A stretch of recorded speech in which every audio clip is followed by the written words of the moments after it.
sa ating mga taga-subaybay. Miyerkules na naman, unang araw ng Hulyo sa taong 2015. Kaya muli po kami nga sumasayong mapuwid para sa edisyong ito ng DepEd Hour. Ako po si Jane Valderrama. At ako naman po si Eloisa Joy M. Domingo.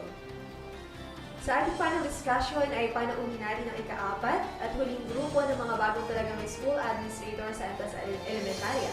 Makikipagbidahan po tayo sa kanila upang alamin ang mga challenges na kanilang napagtagumpayan bago na italaga bilang mga school administrator, pati na rin ang mga plano nila upang lalong mapaunlad ang paaralang kanilang pinaglilingkuran. Sa ating teleturuan naman ay tatampok natin ang unang module sa asignaturang matematika para sa Season 5. Sa module po ito ay makakasama natin bilang teacher presenter si Ginoong Oliver Toledo ng Mabini Homesite Elementary School. At upang makabiling na natin ang ating mga piling panauhin, tunghayan na po natin ang ulo ng mga balita.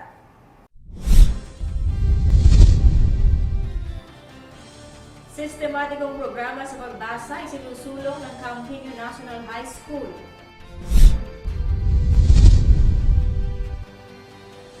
E-voting para sa eleksyon ng Grade 7 at Grade 8 isinagawa sa Sayhay.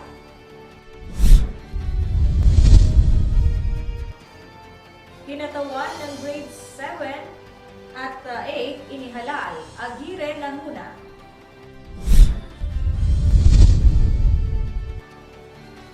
Tatlandaan at 30 na mag-aaral, inendorso ng City Social Welfare Development Office na kasama sa Balik Paaralan Program. Mga gamit pang paaralan ay pinamahagi ng Girl Scout of the Philippines, kabanatuan chapter sa mga mag-aaral ng Bayan Cruz Elementary School.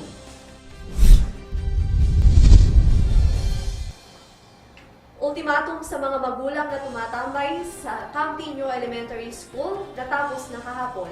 Oras ng bukas at sara ng gate, mahigpit nang ipinatupad.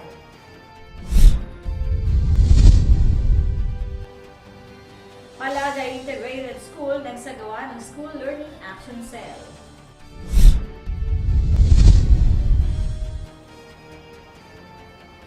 Sa detalye natin mga balita, nasa ikalawang taon na ngayon ang reading program ng Campiño National High School na kung saan ay matyagang pinamamahalaan ni Ginoong Nico Bagus, guro sa English sa ilalim ng pangkalatang pagsubaybay ni Dr. Mary Jane Pascual Santos, punong guro. Base sa accomplishment report na isinumite ni Ginoong Bagus sa tanggapan ng punong guro, ang pagsusuri sa mga mag-aaral upang malaman ang kanilang kakayahan sa pagbasa ay sinasagawa sa araw ng pagpapatala ng isang mag-aaral na tutungtong pa lamang ng sekundarya. Mula sa pagsusuri sinasagawa sa pamamagitan ng mga babasahing naka-installa sa computer, sa pakipagtulungan ng mga guro, kinakategorya ang kakayahan sa pagbabasa ng mag-aaral sa pamamagitan ng mga kategoryang poor, slow, average, at fast reader. Maliban sa kakayahan sa pagbasa, sinusuri rin ng Campiño National High School ang kakayahan sa pag-unawa sa binasa ng mga mag-aaral sa pamamagitan ng mga kategoryang excellent, very good, clear, at fail. Kamakailan lamang ay nagsagawa ang CTNHS ng Parents Orientation on a reading program kung saan maliban sa mga mag-aaral, hinihikayat din ang mga magulang na maglaan ng oras upang matutukan sa pagbabasa ang kanilang mga anak sa kanilang tahanan. Samantala, inilunsad ng Rato C. Pera Senior Memorial Science High School ang paggamit ng e-voting sa eleksyon ng Grade 7 at Grade 8. Representative para sa taong panuan 2015-2016 noong ika-26 ng Hunyo taong kasalukuyan. Pinangunahan ng Supreme Student Government o SSG katuwang ang Commission on Election sa pumatubay mga kaguruan sa asignaturang computer na sina Ginang Angeline Alfonso at Ginoong Eusebio Espinosa kasama ang SSG advisor na si Ginang Nelly Santos. Ayon sa SSG advisor, naging successful ang sinagawang e-voting, maayos na nakilahok ang mga botante at organisadong natapos ang butuhan sa maikling panahon lamang. Ipinahayag ni Hannah Legaspi, COMELEC Chairwoman, ang pagbibigay panuto sa tamang paggamit ng mga computer para sa e-voting. Yes at no ang dapat lamang pagpipilian mga botante para sa gusto nilang kandidato. Layo ng e-voting na mapabilis ang paraan ng pagboto sa modernong sistema, kaakibat ng mga makabagong teknolohiya. Sa matalinong pagdedesisyon, naging daan ang e-voting upang kilalanin si Royce Chua bilang Grade 7 representative at si Jericho Aguirre naman bilang Grade 8 representative. Ang ulat po ito ay mula sa panulat ni Hannah Legaspi. Karagdagang ulat mula pa rin sa Sci-Hi. Upang ganap na mabuo ang pamunuan ng Supreme Student Government o SSG para sa taong panuruan 2015-2016, idinaos ng Science High School ang isang halalang para sa bagong kinatawan mula sa Baitang 7 at Baitang 8 nitong ika-26 ng Hunyo. Tinampukan ng meeting de avance ang unang bahagi ng halalan kung saan nagsalita at nagpahayag ng kani-kanilang plataforma ang bawat kandidato. Sinundan ito ng kanilang pagpapamalas ng galing at talento upang makumbinsi ang mga botante. 5 mula sa grade 7 ang naglaban-laban at isang kandidato lamang mula sa grade 8 ang sumabak. Sa pangunguna ng mga itinalagang kaanib ng COMELEC ng SSG kasama ang kanilang gurong tagapayo, Mrs. Nelly D. Santos at Mrs. Gina M. Abando, matagumpay na nairaos ang halalan gamit ang e-voting. Isang proseso kung saan gumamit ang mga mag-aaral ng computers para sa kanilang pagboto. Para sa kinatawan ng grade 7, nanguna si Chua na may nakuhang botong 178, sinundan ng Nigalang 35, Olivar 14, Talplacido 23 at Adrineda 6. Para sa grade 8, nakakuha ng 215 yes votes si Aguirre. Ipinakilala ang mga kandidatong nanalo nitong Lunes, Hunyo 29, taong kasalukuyan. Ang ulat pong ito ay mula sa panulat ni Rolex Chua. Sa ibang balita, inendorso ng City Social Welfare and Development Office o CSWDO. Ito ay 3 linggo ng Hunyo ang listahan ng 339 na mag-aaral na itinuturing na street children o indigent children na kasama sa Balik-Paaralan program. Ang listahan ng batang mag-aaral ay sinumite sa tanggapan ng tagapamanihala ng paaralang lungsod. Malaki ang pagpapatunay na sila ay walang kakayahang magbayad ng registration fees at authorized contributions. Bunso nito, nagpalabas ng kautusan si Superintendent Roda Razon sa visa ng Division Memorandum No. 68, Series of 2015 at may petsang Hunyo 17 na nag-aatas mga punong guro at mga mag-aaral o gurong namamahala sa mga paaralang nasa listahan na i-exempt ang mga naturang mag-aaral sa pagbabayad ng anumang school fees o contributions. Inatasan din ng tagapamanihala ang mga punong guro na humanap ng maaaring maging sponsors ng mga mag-aaral na kasama sa Balik-Paaralan program mula sa mga NGOs, LGUs at mga pribadong samahan o institusyon na may kakayang sumagot sa gastusin ng mga mahihirap na mag-aaral. Sa listahang hawak ng DepEd Media Bureau, 10 paaralan sa una at 2 distrito ang pinanggalingan mga tinukoy na indigent school children. 120 sa D.S. Garcia, 82 sa ACA, 41 sa Imelda, 35 sa J.P. Melencio, 26 sa Mabini Homesite, 11 sa F.A. Reyes, 7 sa Cabanatuan East Central School, 5 sa M.S. Garcia, 2 sa Isla Elementary School, at 1 sa Lazaro Francisco Elementary School. Ang nabanggit na listahan ay pirmado ni Vanessa Anfucio at Alicia Villanueva, kapwa kawani ng City Social Welfare and Development Office. Ipinamahagi ng GSP sa mga mag-aaral ng Valley Cruz Elementary School ang mga gamit pampaaralan. Para sa kabuuang ulat, narito si Loris Gay Atienza. Nagbahagi ng tulong sa mga mag-aaral ng paaralang elementarya ng Valley Cruz ang GSP Cabanatuan City Council ng Miyerkules, 17 ng Hunyo sa pangunguna ng GSP Council Executive Mila V. Agolto.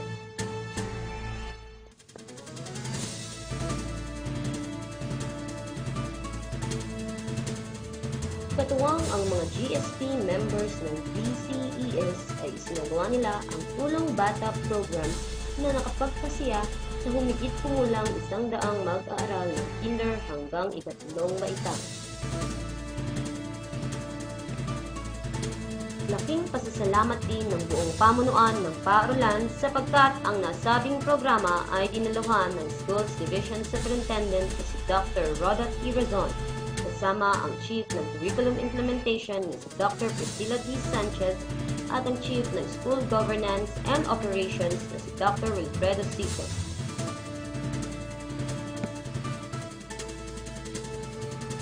Sila ay tumulong sa pagpamamahagi ng mga school supplies at nakiisa sa Share a Book Project ng Cabanatuan GSP Council.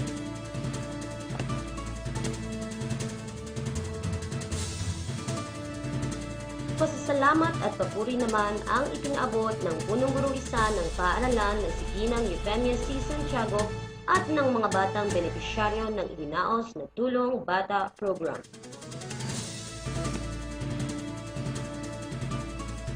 Inaasahan na ang mga school supplies at libro na kanilang ipinagkaloob ay makatutulong sa pagpapataas ng antas ng pagkatuto ng mga mag-aaral.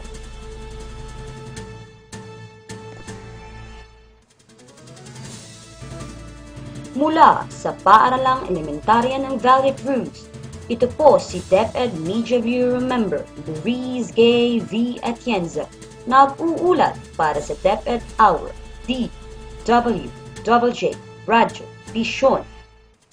Samantala, natapos na kahapon ang ultimatum na ibinigay ng punong guro ng Campino Elementary School sa mga magulang na tumatambay pa rin sa loob ng paaralan. Naging maliwanag sa mga magulang ang kautusan ni Ginang Melody Eden Lentibelten na hanggang huling araw ng Hunyo na lamang sila maaaring manatili sa bakuran ng paaralan. Kabilang sa mga ito ang mga magulang sa kindergarten na nagbabantay pa rin sa kanilang mga anak.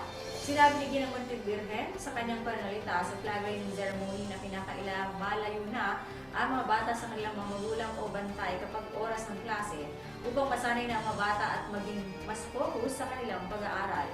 Dahil tapos na ang ultimatum, mahigpit ngayong pinatutupad ang oras ng pagsasara at pagbukas ng gate ng Campino Elementary School. Kanina ay isa-isa ng tinaboy ng gwardya ng paaralan ang mga ilang magulang na nanatili pa sa paaralan. Malaki naman ang kumpiyansa ng pamunuan ng Campino Elementary School na makasusunod ang lahat sa bagong patakaran, lalo na at nakapaskil pa sa tarangkahan ang mga detalyadong oras ng pagsasara at pagbubukas ng klase.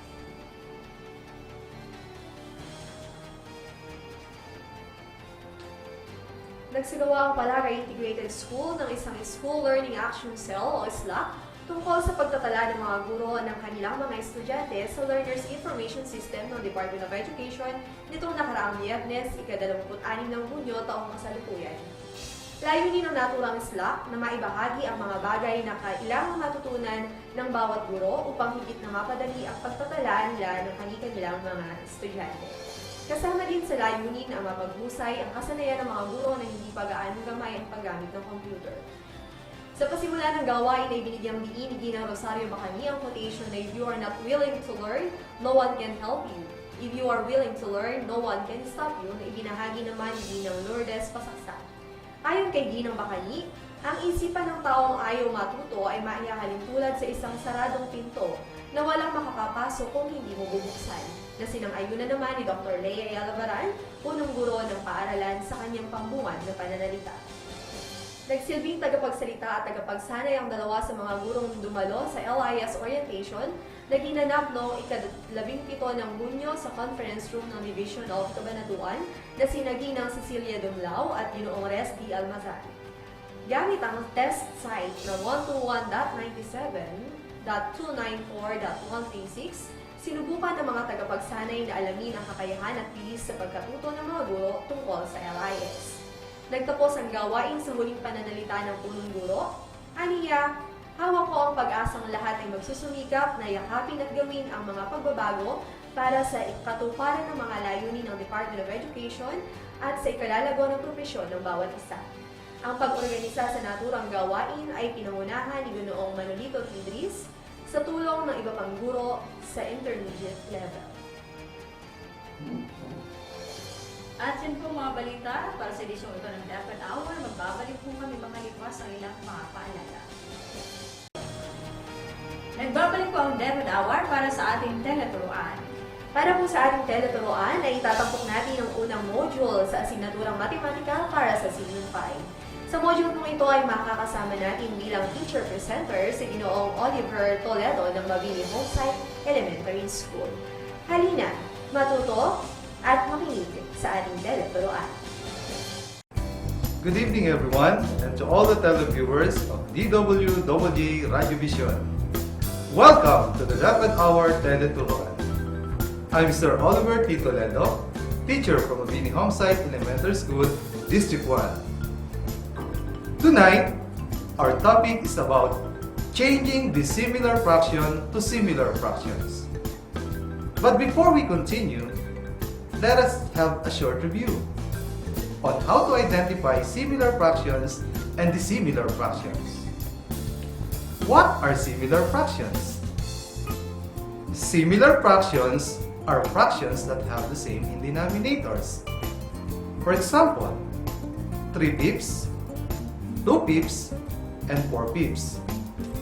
These are all examples of similar fractions because they have the same denominators. Now, what are dissimilar fractions? Dissimilar fractions are fractions that have different denominators. For example, 2/3, 3 fifths, and 4/6.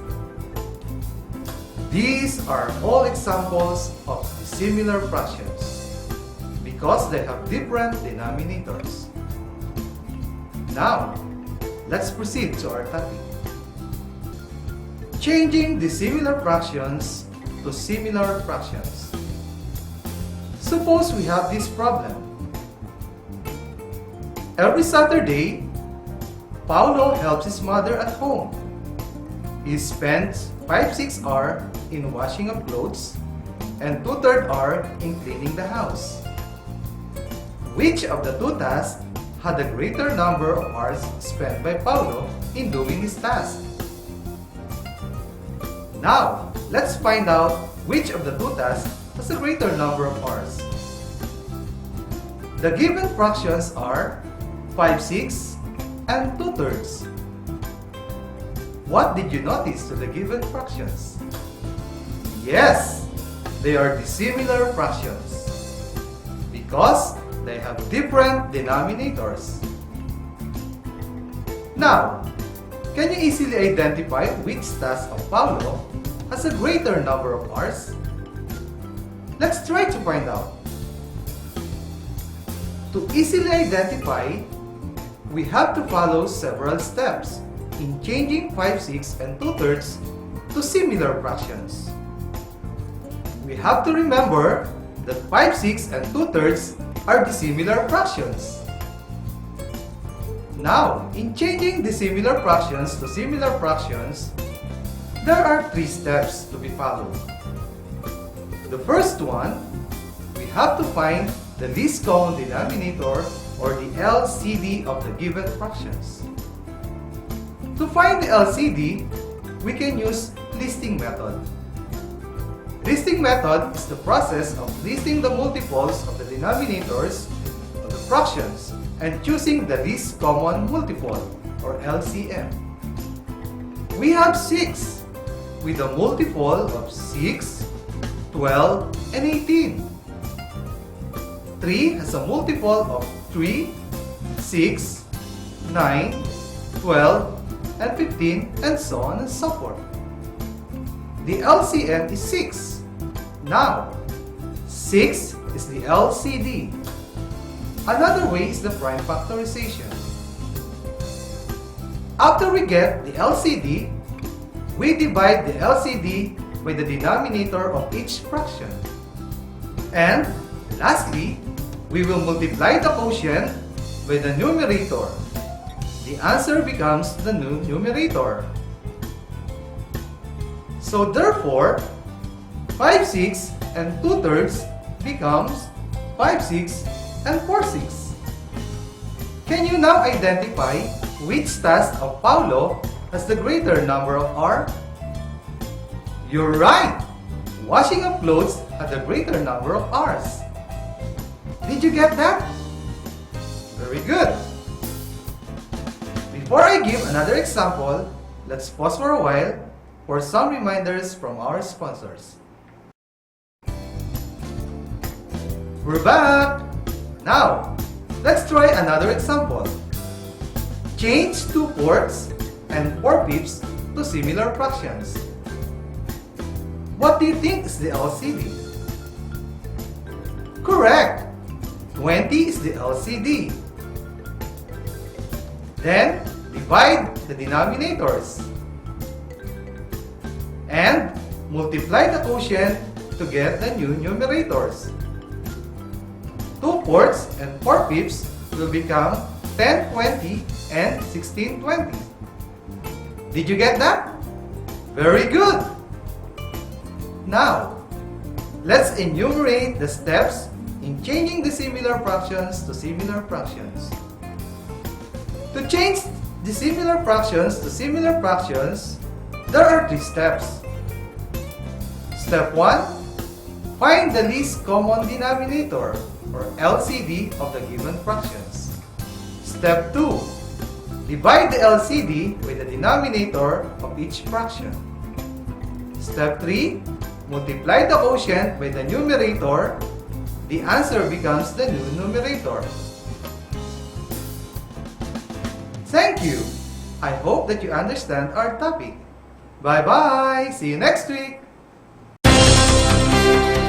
Nagbabalik po ang Lapad Hour kung saan kasama po natin ngayon sa ating studio ang mga bagong students sa Alcas ng Elementarya.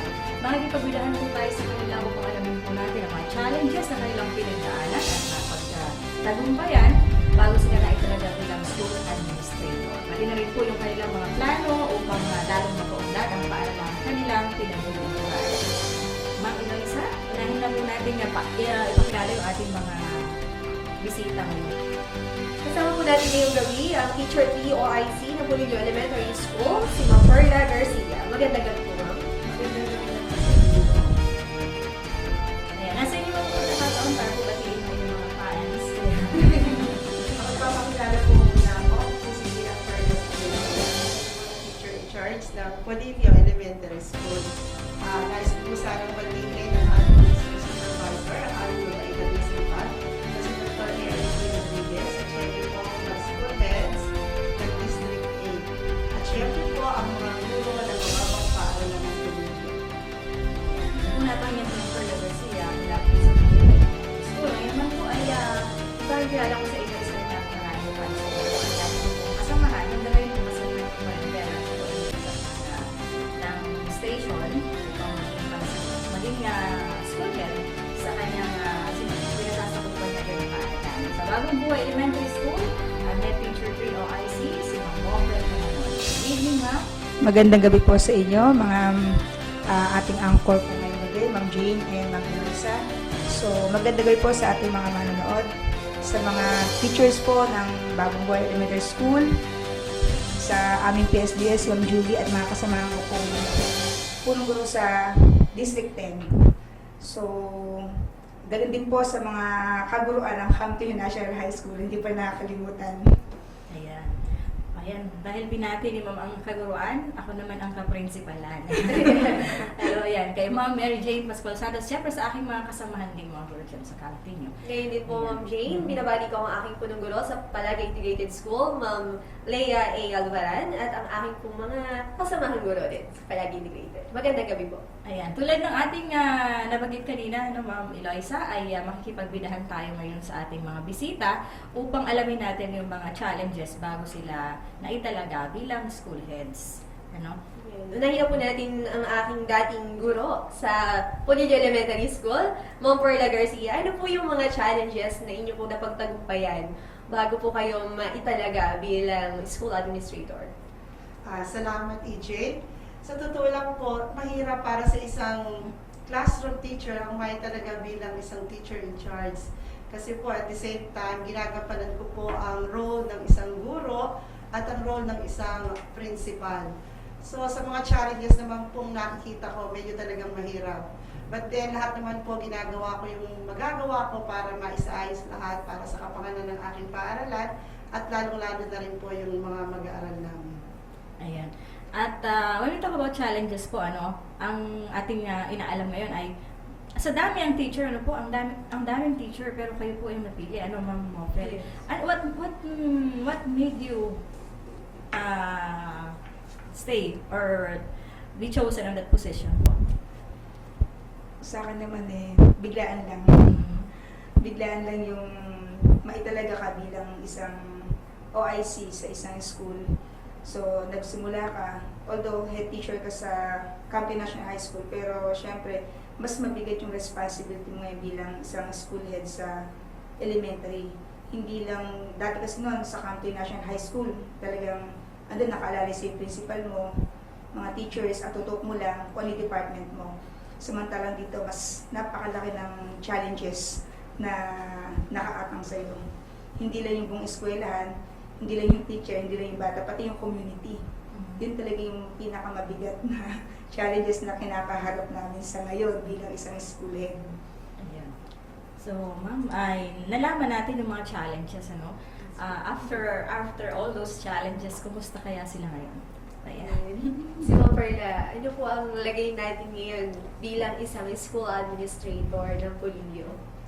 Sa ngayon po, talagang mahirap. Sabi ko nga po kanina, but then kakayanin ko rin po para sa school na hawak ko ngayon at sa mga batang mag-aaral namin. Talagang mahirap, sa totoo lang po. Maraming paperworks, syempre kailangan mo rin gampanan na yung paligid ng school, kailangan na check mo din sila at yung mga guro kung paano sila nagtuturo. So lahat sa ngayon po, okay naman. Kaya pa po. Ayun po. So, mahirap po, pero on the positive side po, ano naman po ang inyong masasabi bilang school head kayo ngayon? Ikaw nga po hanggat kaya, ika nga po, kakayanin pa. But then, ika nga kung kakailanganin pa ng extra time, extra effort para magampanan ko, why not gagawin ko?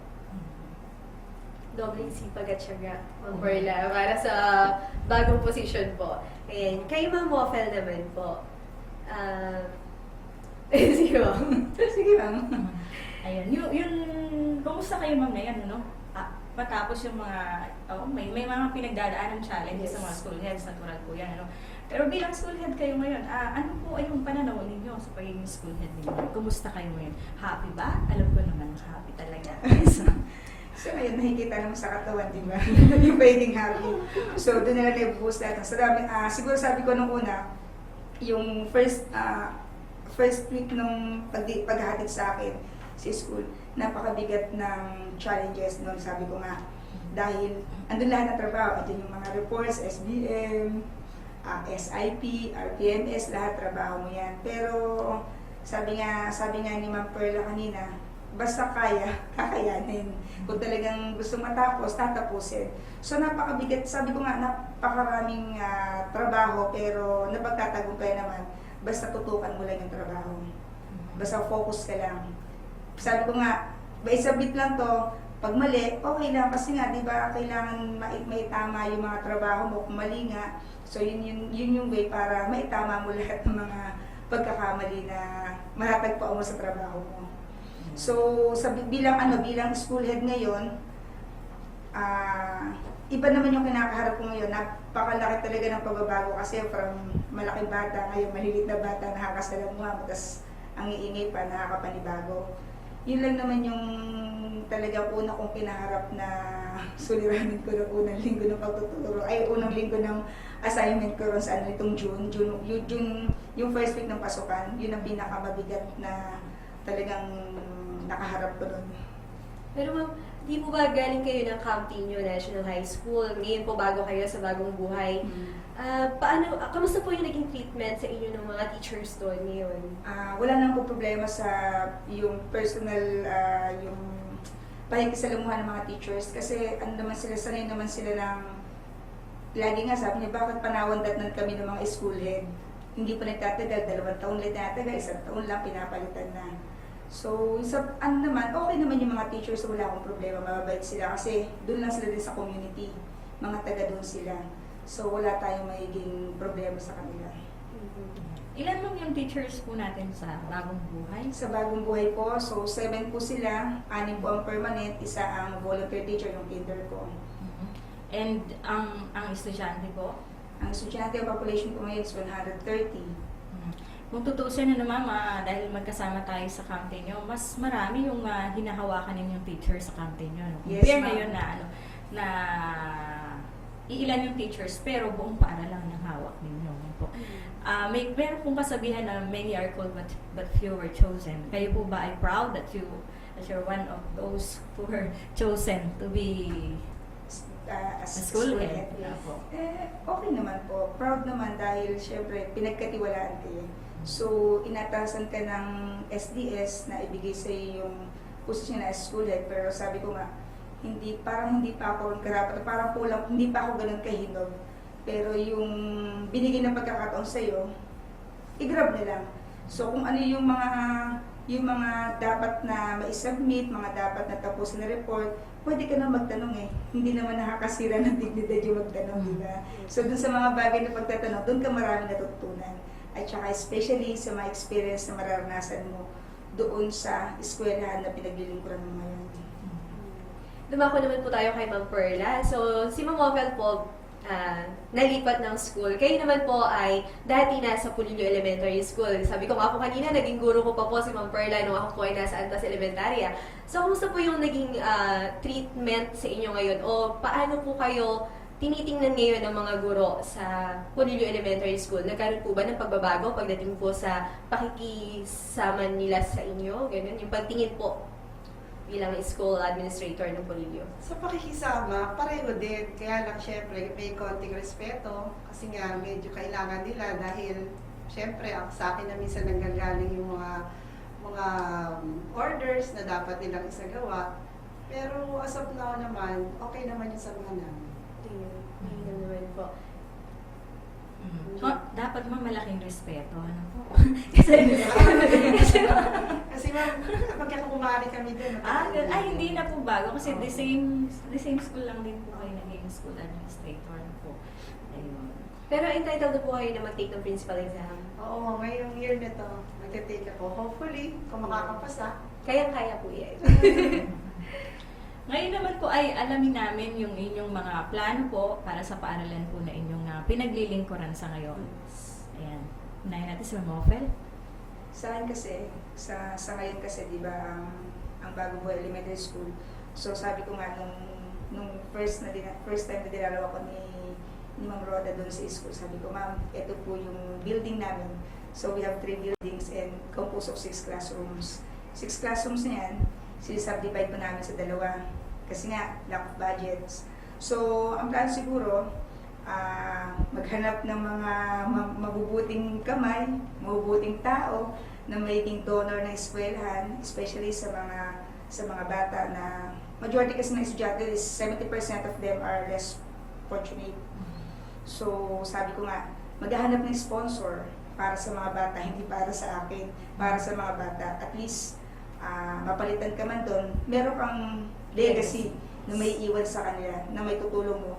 At saka yun yung magiging mag-guide sa pangarap nila na makarating sa dapat nilang puntahan. Na hindi lang habang buhay silang umaasa sa ibang tao, kung hindi, yung i-develop mo sila na wag nilang iasa yung buhay na sa ibang tao, basta magsikap sila para maituro sa kanila kung ano yung mga tama na dapat nilang gawin para magtagumpay sila sa buhay nila.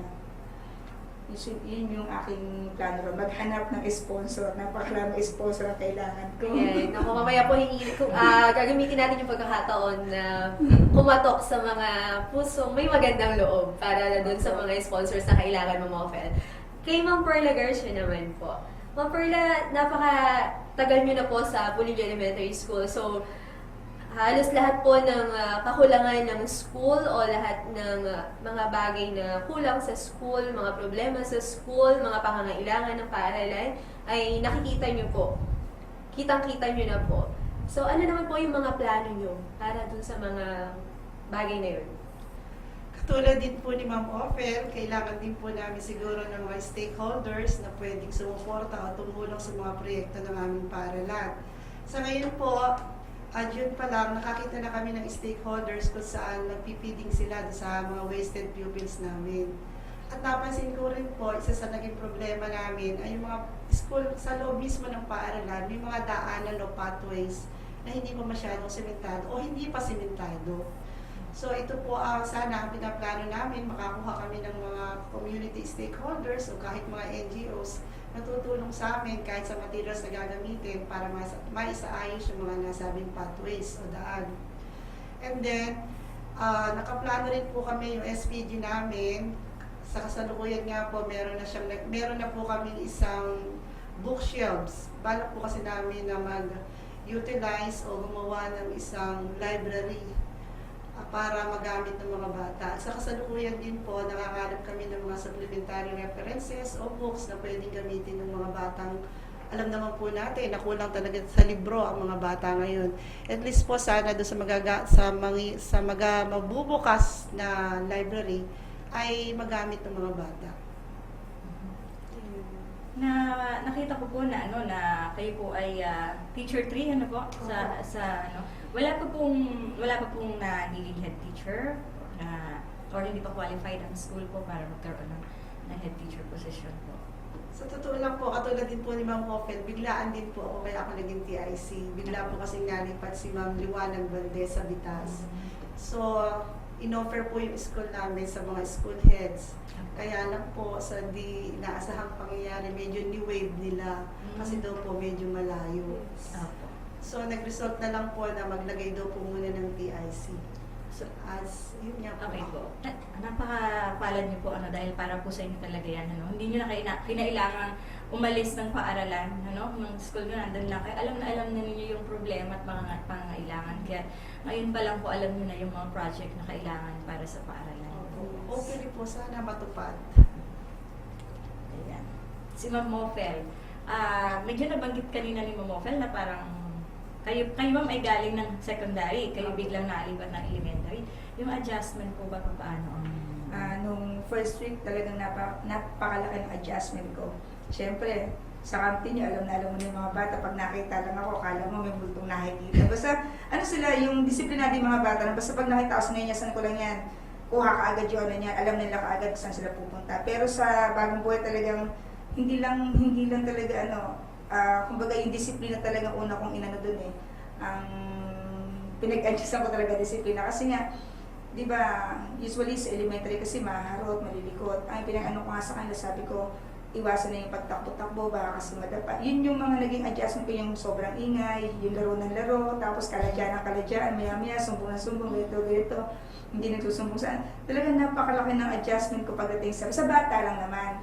Pero kasi, sa teacher wala naman akong problema, sa adjustment sa teacher wala dahil alam naman kung paano naman tayo makisalamuha sa mga guro kahit nasa camping niya pa lang ako. Ang problema ko lang talaga, naging malaking problema ko mga bata.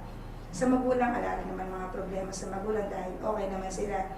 Dahil before ko naman sinabihan sa kanila, pinagbawal ko po yung pagpapatakbo sa kanila kasi nga iniwasan ko po baka mamaya magdala pa ako ng bata sa ospital, ako pa mismo magpapagamot, di ba mas mahirap yun. So yun ang talagang binawal ko sa kanila, yung pagtakbo-takbo. Buti ma'am, yung kotse natin, kotse nyo, hindi pa nababasagan na sa Ay, hindi pa naman. Sabi ko, walang lalapit dyan sa walang lalapit dyan sa kotse ko. Pag lumapit dyan, ipapag-kick ko dyan, tawag ganun sa Hindi, iniiwasan nila yung kotse ko. Oo. Pero medyo sabi nga nila, ang laki na daw po ng pinagbago ng mga bata kasi ngayon pag during break time, dati lahat nakapaikot doon sa gym, takbo ng takbuhan. Ngayon makikita mo na sila, andun na sa room. O kaya sa tapat ng room, naglilinis, o kaya nanonood ng TV. Kasi yun naman sinabi ko sa labas, sa between ng 12 to 1, pwede lang buksan yung TV, manood sila. May TV ma'am sa classroom? Meron po silang TV kahit maliit. Donation yata yun, during ng time ni Sir Leoncio, donation yata ni Mayor J. Lahat ng classroom? Lahat po ng classroom. Oh, okay, maganda yun. Kanya lang malita yung TV, kanya lang, ilan na lang natin gumagana doon. Bali, yung pinapanooran nilang TV, parang 3 room na lang. Ilan naman classrooms doon? Bali, 6 classrooms po. Pero yung isang room, 2 room, yung Vergara building namin, hinati namin sa 2. For a classroom, yung isa room ng grade 4. Yung other half naman na classroom, yung half niya, kinder, and then grade 3, magka-share sila. Kasi nga kailangan pagka-share kung ano meron tayo eh. Ma'am Jay, nabanggit ni Ma'am Ophel kanina yung pagbabago o yung napansin niya na pagbabago dun sa mga bata. Maaari niyo po ba, Ma'am Ophel, ilahad kung ano pa po yung mga pagbabago na pansin niyo buhat po nung kayo ay nagsimula sa bagong buhay? Dati nga sabi ko nga, kanina nga kinukwento ko, dati nung unang-unang pasok ko noon, halos siguro 80% nandun ang naka-sapatos, the rest naka-slipper lang sila. Kasi sabi ko, hindi mo mas magalit na lang ako pag naka-sapatos sila. Hindi ko makaya yung bigla bumili. Sabi ko nga, pag yung mga pinagdumaan anak ko, dadalhin ko dito para may sapatos sila. Ginagamit naman nila yung mga, sabi ko nga sa mga anak ko, ipuli lahat ng mga pinagdumaan sapatos, so ibigay natin yung mahipinabangan ng mga bata yan. So, kanina, habang nag-apply sila, nakatingin ako sa ilalim. Doon sa may pinakapaan nila, Kasi binibilang ko kulay na kachinelas. Kanina, siguro sabi ko mga nasa 10 na lang yata yung nakachinelas na bata. Pero ano pa rin sila, yung pa rin yung usual na parang nakapabaya sila. Sabi ko, so parang mas ano kayo, mas legal na tingnan. Mas maganda kung naka-uniform, mas matitigil. Sabi ko sa akin, ginagawa ko lang sila. Kung kailangan ng sponsor ng sapatos. Opo. Kay Ma'am Perla naman po, ano po yung mga napansin yung pagbabago ngayong taong panunuan ito kumpara po dun sa last year? Sabi ko nga po, matagal na ako doon. Dahil almost 20 years na ako nagtuturo. Yung mga pagbabago, medyo hindi na rin eh. Kasi matagal na ako doon. Medyo adjust na ako. In case na meron mangyayaring hindi inaasahan, kaya nga, nagiging okay naman. Kasi may inaasahan at meron naman na ako. How about this year po, kayo na po yung school head dun sa school administration dun sa Tulio? Ano pa naman din, sa ngayon po siguro, nakikita ko lang naman, medyo yung mga school policies at school, hindi gano'n pang may isa sa katuparan. So, siguro, mga ilang linggo pa, pagka okay na, hindi maayos din. Magbabalik po tayo mga kaibigan para sa kalumbahan natin. Kaya makalipas lamang ilang mga paalala. Magbabalik po ang Dapat Hour para sa ating talakayan. Kung saan kasama pa rin po natin ngayon ang ating mga bisita mula sa Pinili Elementary School, si Ma'am Perla Garcia. Mula naman sa Bagong Buhay, si Ma'am Wapler Pinamon. Sila po ang mga bagong talagang school heads sa mga paaralan po natin na pangkit. Ma'am Eloisa? And so, pagpatuloy po natin ang ating pakikipagbilahan sa ating mga school heads, sa ating mga bagong school heads. Tanungin naman po natin kung ano po yung mga potentials na nakikita nila sa kanilang mga estudyante ngayon. Lalo-lalo na po kay Ma'am Mofel na bagong-bago sa bagong buhay. Opo. Ano ma'am yung mga potentials na nakikita niyo po sa mga estudyante? So, sa potential naman is, sabi ko nga, mas lessen ang non-reader doon, tsaka yung non-grades. Kasi nga, natututukan mo lahat ng bata. Sabi ko nga sa mga teachers, dapat mas improve pa yung MTS nila in terms of math. So, dapat lumabas doon, mas maganda resulta ng mga bata. Kasi, pag tinutukan yun, kukunti na lang yun eh. So, pinakamarami namin per class is 22 per class. Pinakamalaki ko, and then pinaka-small population namin is 15. So, kaya makikita mo ka, ma-identify mo kaagad yung batang non-numerate and non-reader. So, yun ang kailangan mong i-focus. Bibigyan mo sila ng sapat na oras para matutunan sila. Yung 15 and 22 na yun, ma'am, isang session lang siya per grade level. Yes, ma'am. So, mas matututukan mo Mofel. Oo, para Talaga nasa kaya-kayang i-mold ng teacher. Ang problem lang kasi nga natin is lack of materials, Yes. learning materials lang. Pero kung talagang mahikipagtulungan din sana ay mga parents na mag-provide ng kahit mga photocopy na materials talaga, kung saan talagang sasapat yung mga pera. Kasi nga, majority kasi doon, 80% mga magsasaka sila yung hanap buhay nila. So, ang problem, hindi nila kang supportahan yung finances na kailangan ng mga bata para sa mga materials. Eh, syempre, teacher, hindi naman din mga halos teacher din. Hindi naman din kakayanin nila na sila lang din magpo-provide. Syempre, dapat vice versa ang tulong sila. Yun lang yung problem namin doon, mga materials.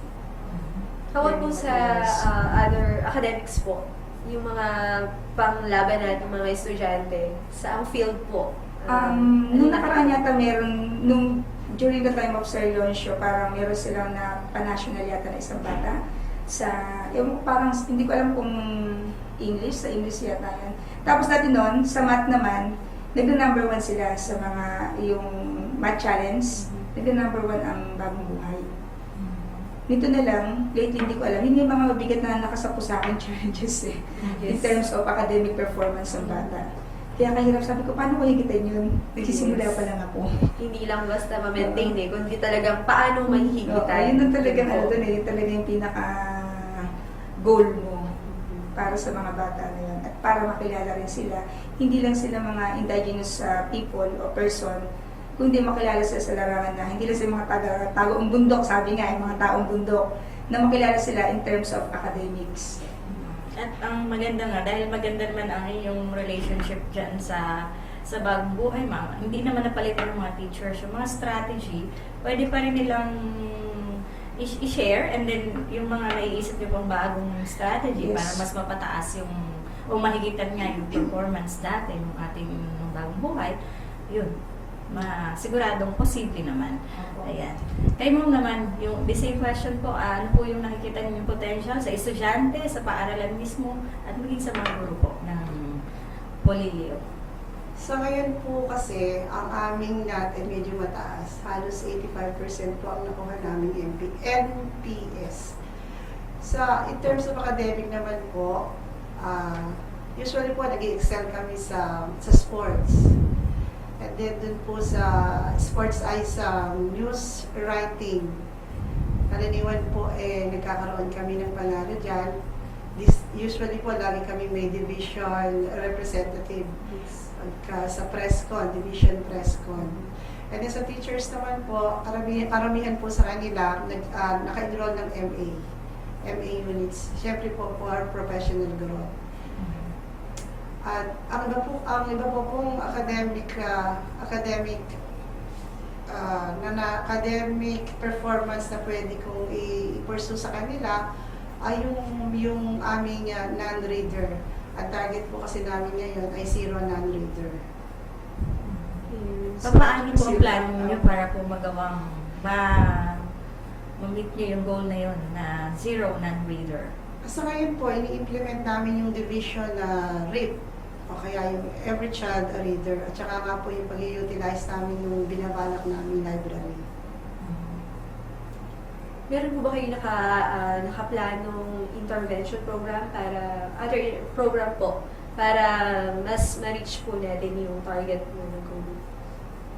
Sa ngayon po, meron kaming project para doon. Ito po yung tinatawag naming aklat para sa lahat.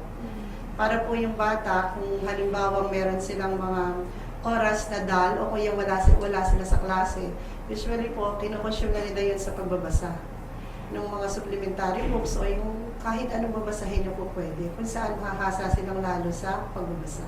Aklat po para sa lahat, ma'am. Provided na po ba yung mga books na pwede nilang gamitin, pwede nilang basahin dun sa mga leisure time nila? Sa ngayon nga po, yung ang aming pinaproseso, nangangalap po kami ng mga libro na pwede nilang gamitin. Kasi nga po, kulang kami sa textbooks talaga. So, learning materials din po, learner's materials. Ayun. Isa yung nagiging problema. Ano po? Ilan po ang ratio ang ratio po ng student teacher sa inyo per grade level? Sa ngayon po, meron na kaming enrollment na 352. At ang ratio po niya ay 1:48.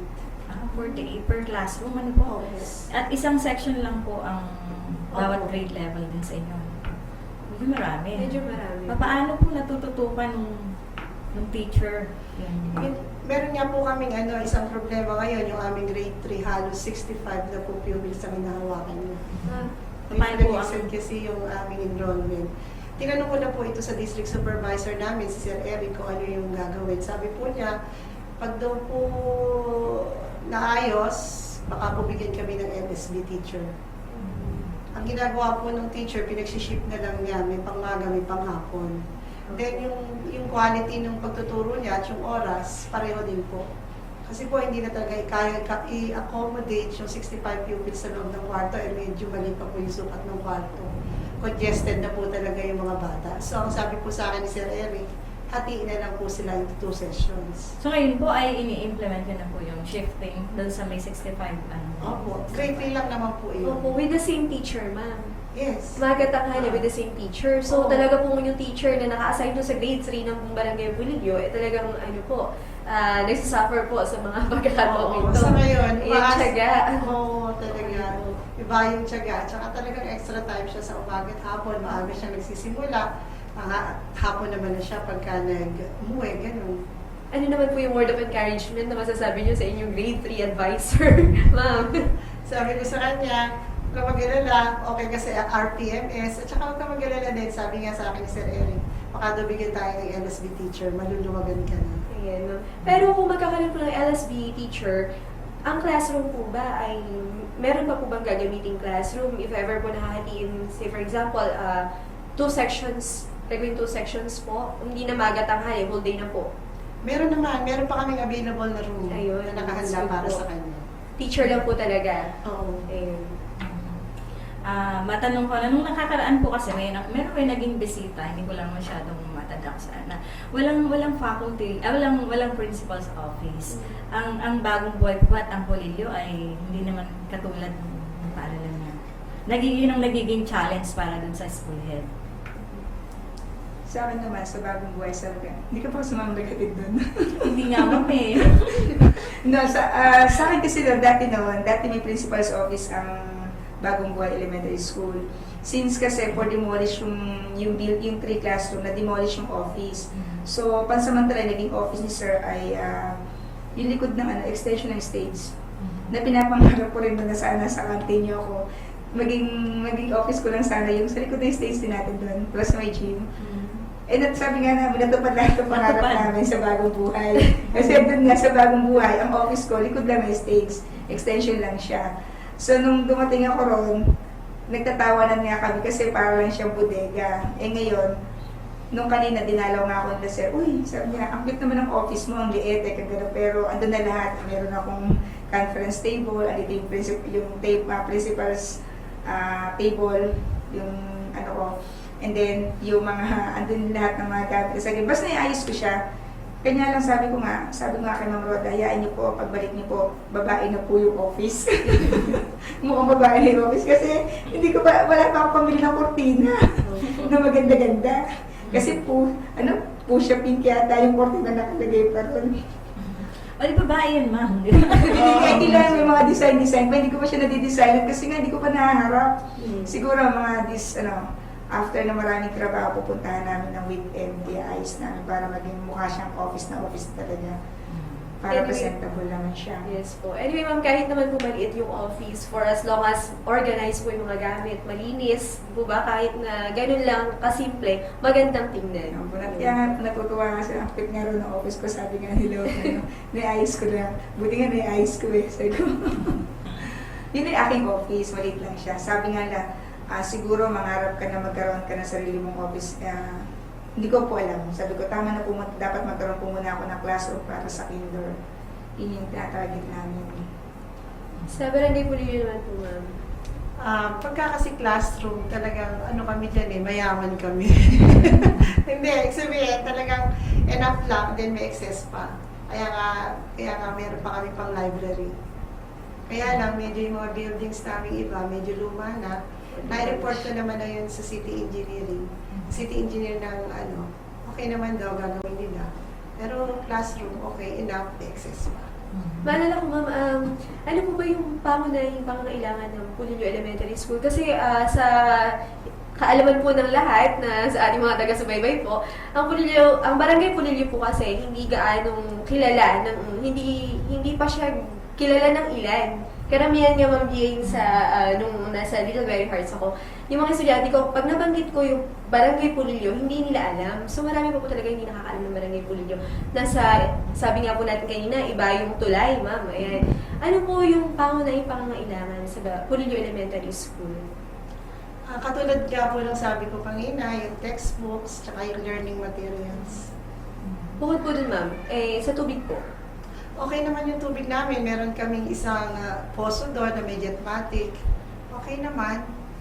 Sa textbooks, ano po yung teacher? Sa teacher yun. Sa teacher. Napag-alaman po namin, Ma'am Ophel, na nung nakaraan ay nanguna ang bagong buhay sa NAT, pagdating sa NAT. Di ko ba napakalaking pressure? Then, isang napakalaking pressure, paano po ninyo ma-maintain or hindi na mahigitan kasi wala nang higit sa one, yung ganyan, yung status na itong May maintenance namin. Kasi nung last 2013 o 2014 yata nag-number 1 sila sa buong division. So ngayon sabi ko, ang laki ng nakaatang na sa atin. So i-maintain ka natin or mapataas na yung MPS. Kaya sabi ko nga sa kanila, tutok lang, kailangan walang batang maging non-reader and non-numerates. Kasi nga, sabi ko, binigyan ko sila ng time para yung meron silang remediation teaching, especially sa mga batang may hina. So, meron talaga silang oras para doon. So, para yun yung magiging preparation nila para sa darating na mga examination, mga achievement tests. Ayun. Alam niyo po ba ano ang best practice ng bagong buhay? At nangunguna po tayo sa NAT. Sikreto ng bagong buhay. Secret yun. Secret yata yun ni Sir Leoncio. Kaya kailangan gumawa muna ako ng secret ko ulit, secret formula. Pero ano sa palagay mo, ma'am? Ano lang siguro yun, focus lang. And then, dapat yung bata, meron siyang comprehension. Reading comprehension lang kailangan ng bata. Pag ang bata kasi marunong bumasa, pag marunong siya bumasa, marunong siya mag-comprehend, wala tayong maging problema pagdating ng test. Kasi yun lang siguro yun lang yung saan para sa akin, yun lang siguro yung pinaka-secret. Kasi pag yung bata marunong bumasa, marunong umintindi, kaya sagutan kahit anong exam. Hindi siya nanguhula, mini-mini. Yes, kahit hindi mag-memorize, ma'am. Di po ba? Kahit hindi niya i-memorize, basta meron siyang meron siyang stock knowledge. Yes. Yung bata ron. Pag nakita lang niya, nabasa lang niya, napag-aralan ko na to, ang ganun kaagad. So kaya sabi ko, reading. Basic 3 R's ang pinaka-focus natin dyan, especially sa grade 1. Arithmetic, reading, and writing. So pag naituro mo na yun, yung basic 3 R's na yun na yung magiging guide niya para marating niya yung makatapos siya ng elementary, makatapos siya ng junior and senior high school. At saka isa pa, ang ano ko nga sabi ko nga sa grade 1, ikaw ma'am yung nilagay ko ang teacher ng grade 1 is master teacher. Kasi sabi nga, ito yung pinaka-modelo eh. Siya yung manggagaling, ikaw yung pinaka-foundation. So dapat, ang gawin mo, tutukan mo yung mga bata, tutukan yung mga bata mahihina, bigyan ng special na oras para mas matuto sila. Kasi ngayon, saan natin yata, parang dati, before yata na puro mother tongue, pero ngayon yata nire-require na dapat ang bata makabasa na ng English. Ngayon, dapat makabasa na yung bata first quarter pa lang. Kaya sabi ko, ayun, bigyan ng oras. Binigyan ko siya ng oras para sa remedial teaching. Tsaka reading, yung mga ganun-ganun lang. Okay, Ma'am Jane, nabanggit din kanina ni Ma'am Perla na maganda rin ang performance ng Pulilio Elementary School na itong nakaraang NAT. Ano, Ma'am Perla, yung naging sekreto ng Pulilio? Hindi ba Para ma-reach mo? Siguro yung proper intervention lang kasi nagawa namin. Kaya nga nasabi ni Ma'am, tutok lang, tiyaga, at syempre, kailangan ng bata. Early grade pa lang niya, grade 1, kailangan may maganda na siyang foundation. Alam na niya yung 3 R's para in case na nandun na siya sa grade 6, medyo prepared na siya. Yung mga intervention na lang na dapat isagawa, makuha niya, yun nga, may comprehension siya sa English at saka sa math, kailangan at least numerate siya. Siguro, yun lang. Ang naging observation po nung mga nakakaraang pag-administer ng nato po na karaniwan po sa nagtatap ay mga schools na nasa remote areas. Sinagot naman na po ito ng ating chief ng SGOD, may interview na malamang na ang isa po sa mga dahilan ay kaunti ang distractions. Pagdating sa hindi maingay, hindi masyadong maraming sasakyan na dumadaan. Ito po ba ay totoo sa Pulilio? Opo. Kasi po yung eskwela namin, hindi naman po sa pagmamalaki. Yan po si EJ, isa sa produkto namin. Talaga po may value sila. Kung ano sinasabi ng teacher, sumusunod sila. Tsaka yung pag-handle po ng class para sa teacher, medyo valuable siya. Kasi nga po, mababait yung mga bata. At tsaka masusunurin sila. Pag sinabi mo sa kanila, Saturday, meron tayong review classes. Ano po sila, religiously, nag-a-attend sila. At kung ano po yung mga pangangailangan, kahit medyo kulang kami sa mga materials, matyaga po sila. Pero din po yung guro. Opo. Saka Ma'am Jane, hindi po ba nasa remote area, sabi nga po yung mga nasa remote areas, kasi po, gaya po ng Barangay Pulilio o ng Pulilio Elementary School, remote area, malayo sa distractions, sabi nga po ni Ma'am, wala ma'am yung mga libangan na kagaya dito sa bayan na maraming computer shop, maraming nakakatakas yung bata. Di po ba? Para lang pumunta sa computer shop, maglaro. Pagdating ma'am sa barrio, sa iba yung tulay, wala po kaming masyadong distractions talaga. Talagang purong aral, bahay, eskwela. Yun po. Yun ang libangan ma'am Jane ng mga bata. Kaya nasa bata po at nasa guro. Yun po. Pagdating sa distractions, wala pong gaan. medyo hindi pa sila bulat sa mga gadgets na makabago kasi Sa ibang meron libangan, na, oo, yes. sa ibang libangan na yung mga katutubong laro lang ang pinaglalaroan nila. Pero meron na rin pong mga ilan na alam naman na rin po rin ang gumamit ng mga gadgets na yan. Pero as much as possible, hindi nila ginagawang talagang libangan lang. Hindi nagiging reason yung computer shop o yung paglalaro sa internet para tumakas sa klase pagdating po sa mga remote areas. Ganun po. Sa bagong buhay mo, anong libangan?